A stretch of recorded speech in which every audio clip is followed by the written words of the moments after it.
Application of trigonometry के questions को 100% correctly कैसे हम लोग अपने आप से सॉल्व कर लें, इसी बिंदुओं पर आज हम लोग चर्चा करेंगे।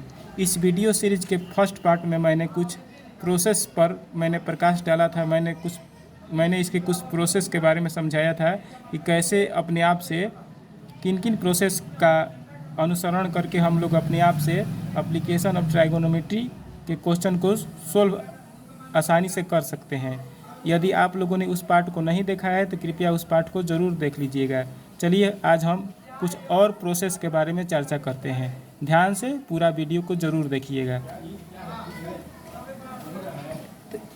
एक बात आप लोग ध्यान दीजिए कि हाइट एंड डिस्टेंस अर्थात एप्लीकेशन ऑफ ट्राइगोनोमेट्री के क्वेश्चन को हमें ध्यानपूर्वक बार बार पढ़ना चाहिए। एप्लीकेशन ऑफ ट्राइगोनोमेट्री के क्वेश्चन को आसानी से अपने आप से सॉल्व करने के लिए हमें एप्लीकेशन ऑफ ट्राइगोनोमेट्री में जो क्वेश्चन दिया रहता है उसको ध्यानपूर्वक हमें बार बार ध्यान से पढ़ना चाहिए और उससे रिलेटेड चित्र बनाने का प्रयास करना चाहिए। क्वेश्चन को ध्यान से पढ़ना चाहिए और उसमें जो आइडिया दिया रहता है उस क्वेश्चन में जो इन्फॉर्मेशन रहता है उसके हिसाब से हमें अपने आप से उससे रिलेटेड चित्र बनाने का प्रयास करना चाहिए, फिगर बनाने का प्रयास करना चाहिए।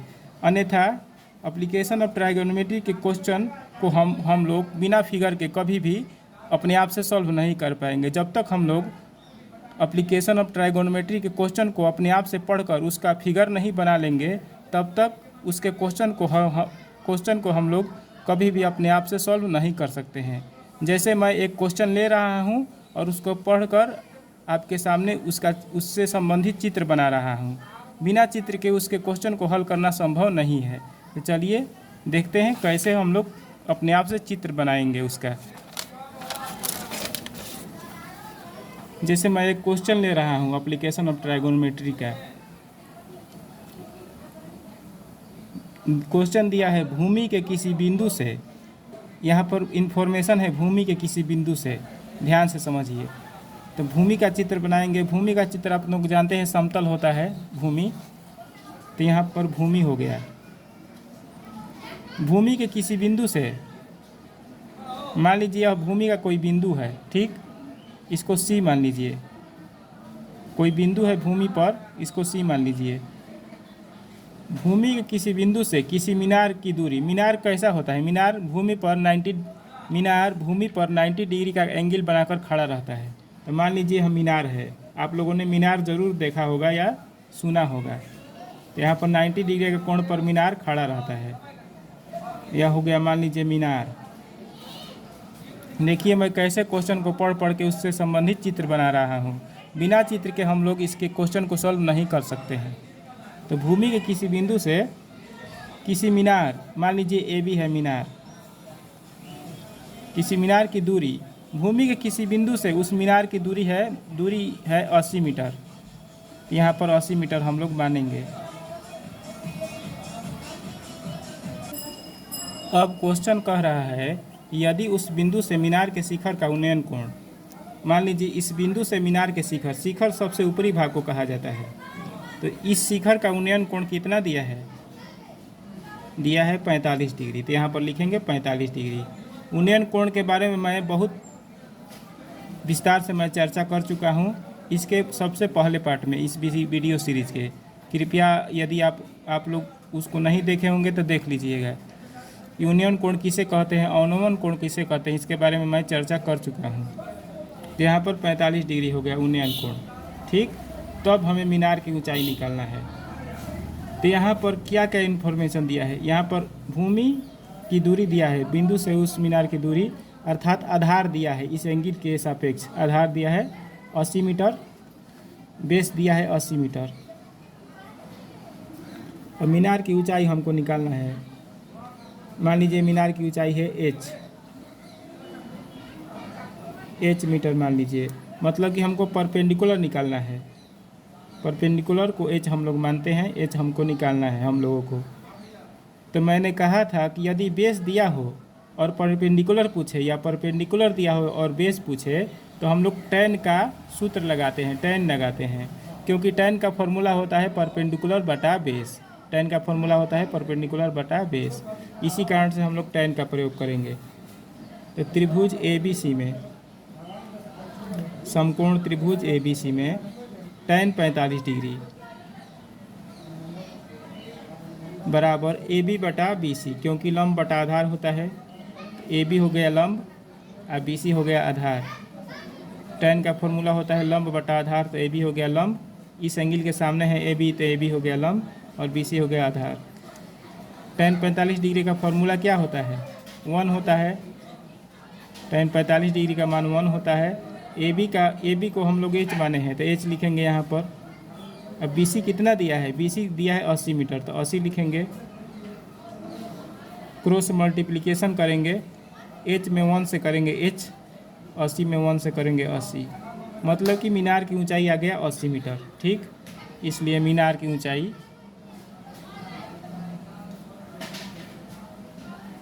हो गया 80 मीटर। तो देखिए बिना चित्र को बनाए हम लोग इसके क्वेश्चन को सॉल्व नहीं कर सकते हैं, क्योंकि जब तक चित्र नहीं बनाएंगे तब तक कैसे समझेंगे कि हमको tan लेना है कि साइन लेना है कि कोस लेना है। चित्र बना देंगे तो आसानी से हमको समझ में आ जाएगा कि tan लेना है कि साइन लेना है कि कोस लेना है। ठीक, अब आगे बढ़ते हैं हम लोग।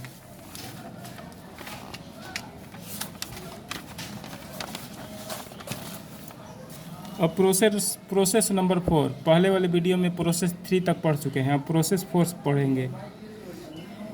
यदि क्वेश्चन में आधार दिया हो, यदि क्वेश्चन में बेस दिया हो और कर्ण पूछा जाए, मतलब हाइपोटेनस पूछा जाए, या हाइपोटेनस दिया हो और बेस पूछा जाए, तो हम कोस या सेक का प्रयोग करते हैं। क्वेश्चन में यदि बेस दिया हो और हाइपोटेनस पूछा जाए, या हाइपोटेनस दिया हो और बेस पूछा जाए, तो हम लोग कोस या सेक का प्रयोग करते हैं, क्योंकि कोस का सूत्र होता है बेस बटा हाइपोटेनस। ठीक, इसी कारण से हम लोग कोस का प्रयोग करेंगे। मान लीजिए कि हमें किसी बिंदु से किसी पर्वत की दूरी या भवन की दूरी मालूम हो, और उस बिंदु से उस पर्वत के शिखर या भवन के शिखर को मिलाने वाली रेखा की लंबाई पूछा जाए, या भूमि से किसी सीढ़ी की निचले छोर की दूरी दिया हो, मतलब आधार दिया हो, और उस सीढ़ी की लंबाई अर्थात कर्ण पूछा जाए, तो हम लोग कोस का या सेक का प्रयोग करेंगे। जैसे समझिए, क्वेश्चन उदाहरण से समझिए। उदाहरण नंबर 1, भूमि के किसी बिंदु से, मान लीजिए भूमि का में कोई बिंदु है या भूमि है किसी बिंदु से, मान लीजिए C, किसी मीनार का उन्नयन कोण, मान लीजिए यह मीनार है AB का उन्नयन कोण कितना डिग्री है? 60 डिग्री है। यहाँ पर 60 डिग्री बनेगा, उन्नयन कोण 60 डिग्री है, और दूरी है 70 मीटर, मतलब कि यहाँ से यहाँ तक की दूरी है 70 मीटर। तो उस बिंदु से मीनार की तिरछी न्यूनतम दूरी हमको निकालना है। उस बिंदु से मीनार की तिरछी न्यूनतम दूरी, मतलब कि इस दूरी को निकालना है, मतलब हाइपोटेनस निकालना है। मान लीजिए इसको x मान लेते हैं हम लोग, तिरछी न्यूनतम दूरी को, मतलब कि हाइपोटेनस हमें निकालना है और बेस हमें मालूम है, बेस है 70 मीटर। तो कोस का फॉर्मूला लगाएंगे, क्योंकि कोस का फॉर्मूला होता है बेस बटा हाइपोटेनस। तो लिखेंगे त्रिभुज ABC में कोस 60 डिग्री, यहाँ पर 60 डिग्री है, बेस बटा हाइपोटेनस, बेस है BC, हाइपोटेनस है AC। कोस 60 डिग्री का फॉर्मूला होता है कितना? 1/2। BC का मान है 70 मीटर, 70, AC है हम लोग x माने हैं, तिरछी गुणा करेंगे, 70 दूनी 140 आ जाएगा, मतलब कि तिरछी न्यूनतम दूरी आ गया 140 मीटर। ठीक, अब आगे बढ़ते हैं हम लोग, नेक्स्ट एग्जाम्पल पर विचार करेंगे। ठीक, किसी पतंग की डोरी की लंबाई, आप लोग जानते हैं कि पतंग तिरछा उड़ता है, मतलब पतंग का डोरी तिरछा होता है, ऐसा होता है कुछ। यहाँ पर मान लीजिए पतंग है, यह पतंग है, पतंग की डोरी की लंबाई 90 मीटर है, मतलब यह 90 मीटर है। यहाँ पर मान लीजिए लंबवत दूरी है भूमि से, और ऐसे खींच दीजिए लाइन, 90 डिग्री यहाँ पर बनेगा। यदि भूमि से उस पतंग द्वारा बनाया गया उन्नयन कोण कितना डिग्री बनाया गया है? 60 डिग्री। यहाँ पर 60 लिखेंगे। तो भूमि से पतंग की ऊंचाई, मतलब भूमि से, यह भूमि है, भूमि से पतंग की लंबवत ऊंचाई हमको निकालना है, मतलब इसको h मान लेते हैं, ऊंचाई को h मीटर। और उस लड़की की दूरी जहाँ से पतंग भूमि पर 90 डिग्री बना रहा हो, मान लीजिए यहाँ पर लड़का खड़ा है, लड़का पतंग उड़ा रहा है, तो भूमि से जहाँ पर पतंग लंबवत बना रहा है दूरी, उस लड़के की उस भूमि से जहाँ पर लंबवत बन रहा है दूरी, उस दूरी को हमें निकालना है, मतलब कि बेस हमें निकालना है। बेस को हम लोग मान लेते हैं x मीटर। तो किस सूत्र का प्रयोग करेंगे? कोस का हम लोग प्रयोग करेंगे, कोस 60 डिग्री, क्योंकि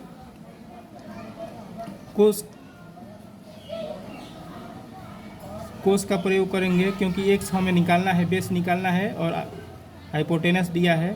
तो कोस 60 डिग्री इक्वल टू होता है बेस x बटा में हाइपोटेनस 90। बेस का मान x दिया है। कोस 60 डिग्री का फॉर्मूला होता है 1/2 x बटा 90 डिग्री। 2 से 90 कट जाएगा 45 बार में, x का मान आ गया 45 मीटर। मतलब कि पतंग जिस बिंदु पर लंबवत दूरी बना रहा है, उस बिंदु से उस लड़के की दूरी आ गया 45 मीटर। अब हमें h निकालना है, मतलब कि पतंग से भूमि की लंबवत दूरी। तो इसके लिए हम लोग साइन का प्रयोग करेंगे, क्योंकि लंब बटा कर्ण साइन में होता है। तो sine 60 degree is equal to लंब हो गया h बटा में कर्ण हो गया 90। साइन 60 डिग्री का मान होता है √3/2 h बटा 90। 2 से 90 कट जाएगा 45 बार में, तिरछा तिरछी गुणा करेंगे तो h का मान आ गया 45√3 मीटर। हम लोगों ने उस दूरी को, उस ऊंचाई को निकाल दिया जहां पर पतंग भूमि से लंबवत ऊंचाई बना रहा है। ठीक, इसी तरह से हम लोग हाइट एंड डिस्टेंस के क्वेश्चन को फिगर अपने से बना कर हल करते हैं। एक और उदाहरण ले लेते हैं, एक और एग्जाम्पल को हल करते हैं, क्यों इसे आप लोगों को ज़्यादा समझ में आएगा। एक सीढ़ी आप लोग जानते हैं कि कभी भी सीढ़ी तिरछा खड़ा किया जाता है चढ़ने के लिए। किसी दीवार से या किसी भवन से तिरछा खड़ा किया जाता है सीढ़ी को। तो मान लीजिए यह सीढ़ी है, मान लीजिए यह सीढ़ी है, ठीक।